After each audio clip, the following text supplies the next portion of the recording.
Hello दोस्तों, स्वागत है आप सभी का मुराद एकेडमी के यूट्यूब चैनल पर। और आज हम बात करने जा रहे हैं 1000 साइंस के क्वेश्चनों की सीरीज का नेक्स्ट पार्ट, जो कि हर एक कॉम्पिटिटिव एग्जाम के लिए बहुत ही महत्वपूर्ण है। आइए देखते हैं आज के महत्वपूर्ण क्वेश्चन। पहला क्वेश्चन है, एक कण समय की बराबर अवधि में एक वर्ताकार पथ के गिर्द बराबर दूरी तय करता है, उसका एक समान होगा त्वरण, संवेग, वेग या चाल। क्या आंसर होगा? तो इसका आंसर होगा वो होगा संवेग। संवेग एक समान होगा यदि वह वर्ताकार पथ पर समान बराबर दूरी तय करता है तो संवेग को P बराबर mv के द्वारा दर्शाया जाता है। तो kg और kg मीटर यानी कि किलोग्राम इंटू मीटर प्रति सेकंड, ये इसका मात्रक हो गया। संवेग एक सदिश राशि है, सदिश राशि, ठीक है।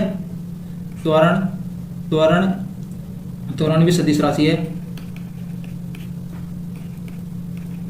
जिसे स्मॉल a के द्वारा दर्शाया जाता है, यानी कि वेग में परिवर्तन की दर ही त्वरण कहलाती है, ठीक है। चलिए देखते हैं नेक्स्ट क्वेश्चन। निम्न में से कौन सा सदा उस वस्तु की छोटी छवि बनाएगा जो उसके सामने रखी जाएगी? उत्तल लेंस, अवतल दर्पण, समतल दर्पण या उत्तल दर्पण। राइट आंसर कौन सा होगा? तो जो इसका आंसर होगा वो होगा अवतल दर्पण। अवतल दर्पण जो कि उसके सामने यदि कोई वस्तु रखी है तो उसका हमेशा छोटा प्रतिबिंब बनाएगा। देखते हैं हम, जैसे कि यह एक अवतल दर्पण है, एक ही मुख्य अक्ष है। यदि कोई, जैसे कि ये ध्रुव है, ये है F और ये है C सेंटर, ठीक है। और यदि कोई वस्तु यहीं पे रखी हुई है तो उस वस्तु के द्वारा एक किरण उस दर्पण पर जाएगी तो वह फोकस दूरी से निकल जाएगी। और यदि एक उसके फोकस दूरी से भेजी जाएगी तो वह मुख्य अक्ष के समांतर गुजर जाएगी और इस प्रकार से ये इसकी आकृति बन जाएगी। तो ये इससे छोटी होती है और उसके ये जो वस्तु है वह दर्पण के सामने रखी हुई होती है। जो इसका राइट आंसर होगा वो होगा अवतल दर्पण, ठीक है दोस्तों। चलिए देखते हैं नेक्स्ट क्वेश्चन। किसी माइक्रोफोन में ऊर्जा स्थानांतरण होती है। माइक्रोफोन आप सभी को पता है एक आवाज को भेजने वाली एक डिवाइस होती है। उसमें जो ऊर्जा का स्थानांतरण होता है वह किस प्रकार से होता है आपको बताना है। ध्वनि से वैद्युत को, वैद्युत से ध्वनि को, ध्वनि से यांत्रिक को, यांत्रिक से ध्वनि को।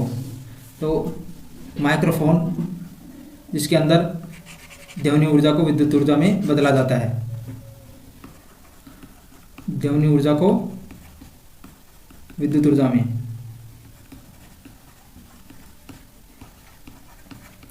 में बदला जाता है सिग्नल के रूप में। चलिए देखते हैं नेक्स्ट क्वेश्चन। जब साबुन के एक बुलबुले पर कुछ चार्ज रखा जाए तो क्या होगा? साबुन के बुलबुले से मतलब है कि यदि मान लो कि यह एक Cl अणु है, ठीक है। यदि इस पर एक चार्ज रख दिया जाए, कुछ चार्ज रख दिया जाए तो उसकी त्रिज्या में क्या प्रभाव पड़ेगा? बुलबुला है साबुन का बुलबुला। साबुन आपको पता है किससे बनता है? सोडियम कार्बोनेट, ठीक है, NH2O, इससे ये साबुन बनता है। तो यदि उसके बुलबुले पर कुछ चार्ज रखा जाए तो क्या होगा? उसका आकार बढ़ जाएगा, उसका आकार घट जाएगा, बुलबुला समाप्त हो जाएगा या बुलबुला फैलता है। तो इसमें उसका राइट आंसर होगा कि उसकी त्रिज्या घटती है, उसकी त्रिज्या घट जाएगी। ठीक है दोस्तों, यदि किसी बुलबुले पर कुछ चार्ज रख दिया जाए तो उसकी त्रिज्या घट जाएगी। चलिए देखते हैं नेक्स्ट। निम्न में से किसका घनत्व सबसे अधिक होता है? किसका घनत्व सबसे अधिक होता है, या आई मीन वह कितना कठोर होता है? चारकोल, कॉप, डायमंड या ग्रेफाइट? तो इसका राइट आंसर होगा डायमंड, जो कि बहुत कठोर होता है, यानी कि सबसे कठोर पदार्थों में से गिना जाता है डायमंड को। और डायमंड विद्युत का कुचालक होता है, ध्यान रखिएगा, कुचालक होता है। और ग्रेफाइट सुचालक होता है। ठीक है दोस्तों, चलिए देखते हैं नेक्स्ट। जब कोई गैस कम दाब वाले क्षेत्र में फैलती है तो उसका तापमान में क्या परिवर्तन होता है? बढ़ता है, घटता है, उतना ही रहता है, या इनमें से कोई नहीं? मतलब कोई गैस है जो कम दाब वाले क्षेत्र में, मतलब वायुमंडलीय दाब उस पर कम है, तो यदि वह फैलती है तो उस पर क्या प्रभाव पड़ेगा? तो पर्टिकुलर एरिया ले लेते हैं, जैसे कि ये, और इसमें कोई जो ऊपर का प्रेशर है, वायुमंडलीय प्रेशर वो कम है तो वह फैलेगी। तो इसका क्या अर्थ निकलेगा? उसका तापमान बढ़ता है, घटता है, उतना ही रहता है, इनमें से कोई नहीं। तो यदि उसके कण दूर दूर जाएंगे तो उसका तापमान घटेगा।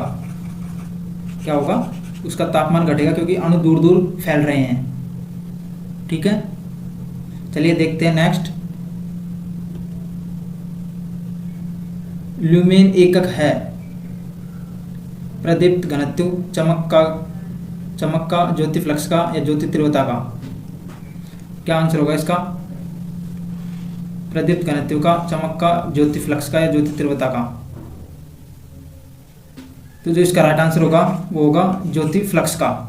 चलिए देखते हैं नेक्स्ट। 10 मोल जल का द्रव्यमान होगा। 10 मोल जल का द्रव्यमान आपको बताना है दोस्तों। तो मोल बराबर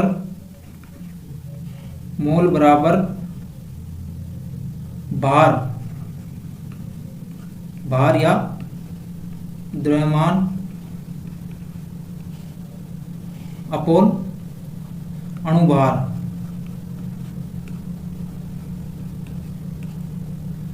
यह एक फॉर्मूला होता है, बहुत ही इंपॉर्टेंट है, याद रखिएगा। मोल बराबर भार या द्रव्यमान बटा अणुभार। तो जल का अणुभार कितना होता है? H2O। H2O का अणुभार कितना होता है? H का होता है 1, तो H का कितने हैं? 2 हैं, और O का होता है 16। O का होता है 16, इनकी ऑक्सीजन का 16 होता है, तो जोड़ देंगे तो ये 18 आ जाएगा। ठीक है, अब यहाँ पे हमको 10 मोल दिए गए हैं। 10 मोल दिए गए हैं, भार या द्रव्यमान निकालना है, अपोन में अणुभार हो गया 18। तो द्रव्यमान जो आ जाएगा वो हो जाएगा 180। ठीक है, तो जो इसका राइट आंसर होगा वो होगा ऑप्शन नंबर 4, 180 ग्राम द्रव्यमान हो जाएगा उसका। ठीक है दोस्तों, तो याद रखिएगा मोल बराबर होता है द्रव्यमान या भार अपॉन अणुभार। ठीक है, चलिए देखते हैं नेक्स्ट क्वेश्चन। निम्न में से कौन ऑक्सीकरण नहीं है? मतलब कौन सी इनमें अभिक्रिया है जो ऑक्सीकरण की अभिक्रिया को नहीं दर्शाती है? ऑक्सीकरण की जो अभिक्रिया है उसमें ऑक्सीजन का जुड़ना, दूसरा है इलेक्ट्रॉन का निकलना। ठीक है, एक है हाइड्रोजन का निकलना। ये कुछ ऑक्सीकरण से रिलेटेड, ऑक्सीकरण अभिक्रिया से रिलेटेड है। तो इसमें राइट आंसर क्या होगा? अवक्षेपण, भोजन का पाचन, श्वसन और दहन। राइट आंसर क्या होगा? तो जो इसका राइट आंसर होगा वो होगा अवक्षेपण। अवक्षेपण इसका राइट आंसर होगा, याद रखिएगा, अवक्षेपण।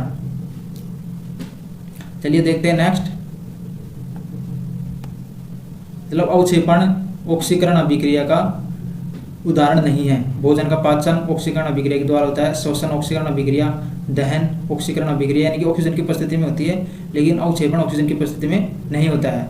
चलिए देखते हैं नेक्स्ट, किसी अभिक्रिया में भाग लेने वाले पदार्थ क्या कहलाते हैं?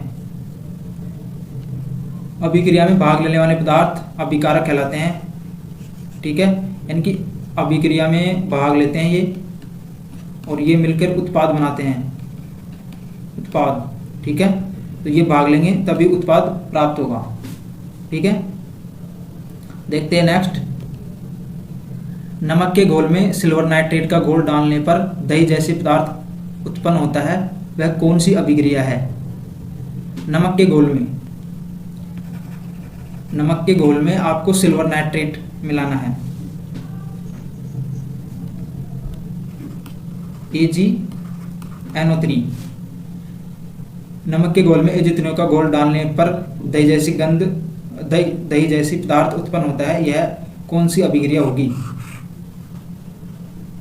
तो यह अभिक्रिया होगी उदासीनीकरण अभिक्रिया कहलाएगी ये, ठीक है दोस्तों, उदासीनी अभिकरण कहलाएगी।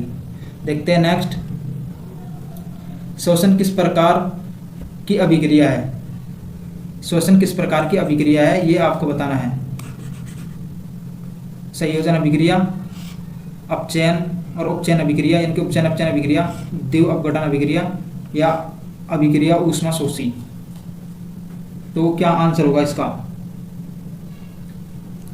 देखते हैं नेक्स्ट क्वेश्चन, संचारण किस प्रकार की अभिक्रिया है? संचारण किस प्रकार की अभिक्रिया है? अपचयन अभिक्रिया, अवक्षेपण अभिक्रिया, अपचयन अभिक्रिया, इनकी उपचयन अभिक्रिया व संयोजन अभिक्रिया। तो क्या आंसर होगा?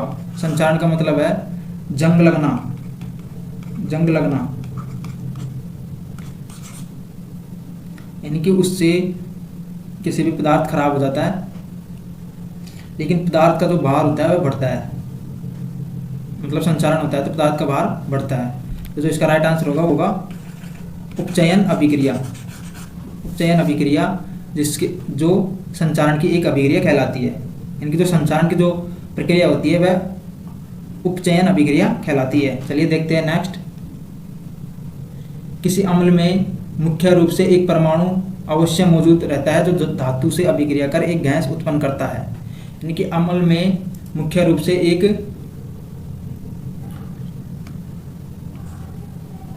एक परमाणु अवश्य मौजूद रहता है जो धातु से अभिक्रिया कर कौन सी गैस उत्पन्न करता है।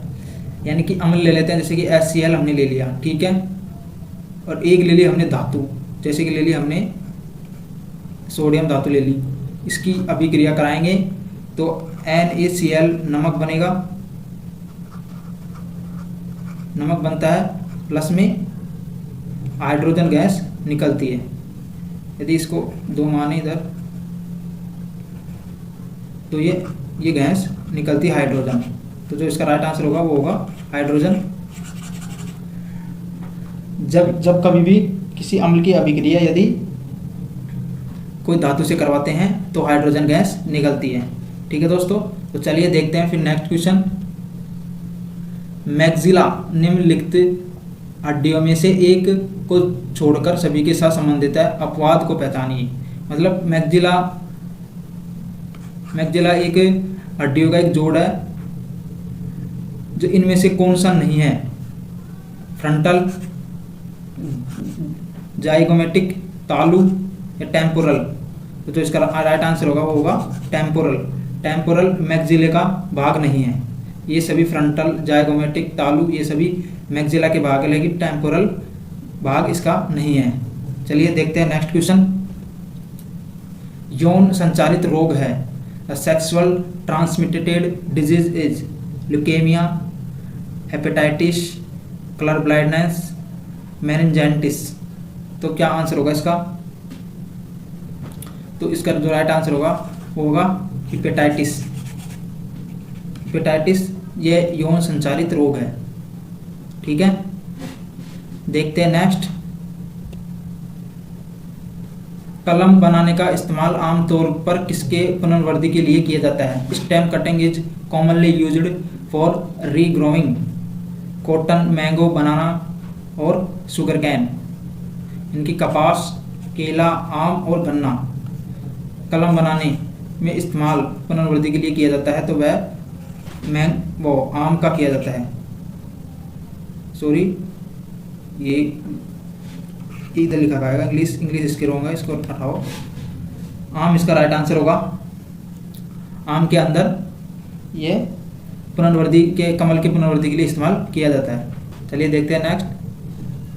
पौधे किस प्रकार के जल का अवशोषण करते हैं? What types of water does the plant absorb? आर्द्रता जल, केशिका जल, गुरुत्वीय जल, क्रिस्टलीय जल। यानी कि ये जो पौधा है, जैसे कि मान लेते हैं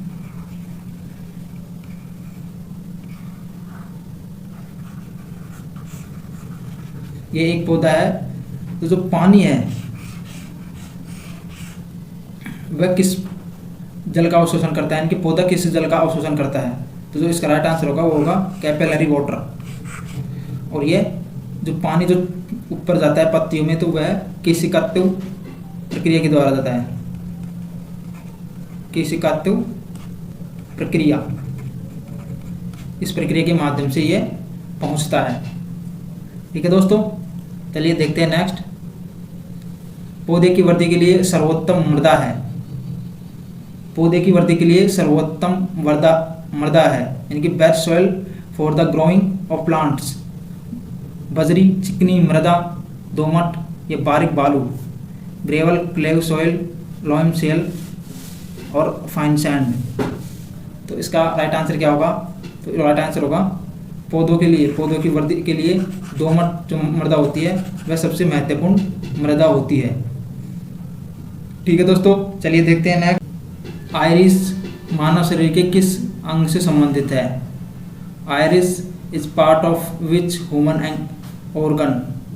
किससे संबंधित है आइरिस? आपको बताना है आइरिस किससे संबंधित है। आइरिस किससे संबंधित है? तो आइरिस है आँख से संबंधित। आँख के अंदर आइरिस होती है, जो कि जो प्रकाश आ रहा है उसको कितना प्रकाश कितनी इंटेंसिटी से आ रहा है उसका वह नियंत्रण करती है। ठीक है, आइरिस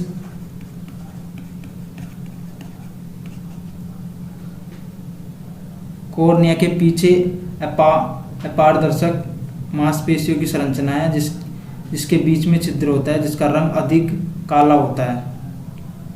ठीक है, जो हमारी आंख में काला सा जो रंग होता है वह आइरिस होती है, जो ये हमारी जो प्रकाश कितनी तेजी से आ रहा है उसका ये नियंत्रण करती है। ठीक है, जिसे हम परितारिका भी कहते हैं। परितारिका, ठीक है, परितारिका भी आइरिस को ही कहते हैं। और कौन कौन से पार्ट होते हैं आँख के? तो याद रखिएगा, कॉर्निया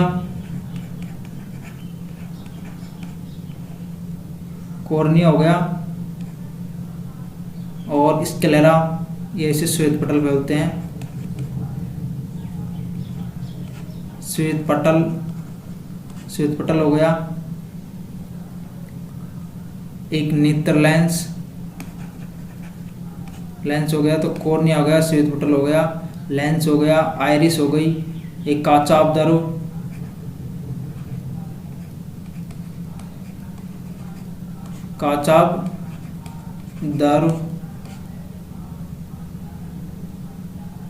ठीक है दोस्तों,